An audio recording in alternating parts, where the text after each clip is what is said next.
मौलाना फजल रहमान साहब गुज़िरियल 4-5 ॾींहंनि खां सिंध गादी शहर कराची में तरसियल हुआ। गुज़िरियल राति पीपल्स पार्टी जो वफ़द जेको आहे उहो मौलाना साहब सां मिलियो आहे। मौलाना साहब कल्ह तनक़ीद बि कई आहे ज़रदारी साहब ते। ज़रदारी साहब खे चयो अथसि त मां तव्हांखे दावत थो ॾियां, अचो ऐवान सदर खां ॿाहिरि निकिरी अचो त जीअं शहीद भुट्टो जे आइन जो तहफ़ुज़ कयूं। कहिड़ो पैगाम खणी विया भला पीपल्स पार्टी वारा मौलाना? मौलाना साहब सां पाकिस्तान पीपल्स पार्टी जा पुराना रस्ता आहिनि।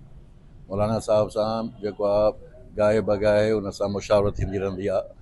ऐं हू कराची में आयो आहे, जेॾीमहिल कराची में आयो आहे त पीपल्स पार्टी जो वफ़द हुन सां जेकॾहिं मिलियो आहे वञी त इहा सुठी ॻाल्हि आहे। ऐं तव्हां ॾिठो हूंदो त मौलाना साहब पाण जेको आहे एजाज़ ख़ान जगरानी वटि जेको आहे वियो, ताज़ियत ते वियो, सो उन्हनि सां रस्ता आहिनि असांजा।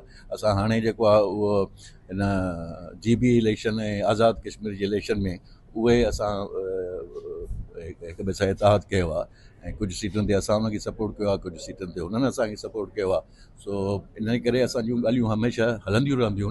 पर मौलाना साहब नाराज़ आहे पीपल्स पार्टी खां। मौलाना साहब कॾहिं बि नाराज़ न रहंदो आहे, वॾो आहे इन करे वॾे वारी ॻाल्हियूं कंदो आहे, बाक़ी नाराज़ कॾहिं बि न रहियो आहे। अच्छा, पीपल्स पार्टी खां नाराज़ न रहियो। पीपल्स पार्टी खां नाराज़ हुजे आहे जेकॾहिं त 6वीं आईनी तरमीम में मौलाना साहब असांजो साथ छो ॾिया। सही।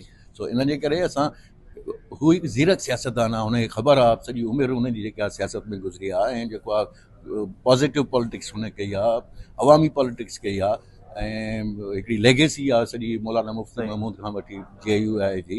JUI जेको आहे हुन में तव्हां ॾिसंदव त जेको आहे मुख़्तलिफ़ मकतब फ़िक्र जा, सिर्फ़ु हिकिड़े मकतब फ़िक्र जो न पर मुख़्तलिफ़ मकतब फ़िक्र जा जेके आहिनि उहे रहनुमा उन्हनि वटि आहिनि। सो असां मां नथो सम्झां त हिन में का बि अहिड़ी शइ आहे त असांखां नाराज़ आहे। असांखां बिल्कुलु कॾहिं बि नाराज़ न रहियो आहे। चेयरमैन साहब वेंदो आहे इस्लामाबाद त उते जेको आहे मौलाना साहब सां मिलणु वेंदो आहे। हिते मौलाना साहब आयो आहे त पीपल्स पार्टी जो वफ़द हुन वटि वियो आहे त सुठी ॻाल्हि आहे, हुनखे वेलकम करणु घुरिजे। असांजो शहर आहे, असांजे शहर में मौलाना साहब वेंदो, लाड़काणे में ईंदो त मां वेंदोमांसि। इहो त आहे, हुननि खे इज़त ॾियणी आहे, हुननि खे पाण बि इज़त ॾींदो आहे, इन करे उहो इज़त लहिणो बि हुनखे इज़त ॾियणु घुरिजे।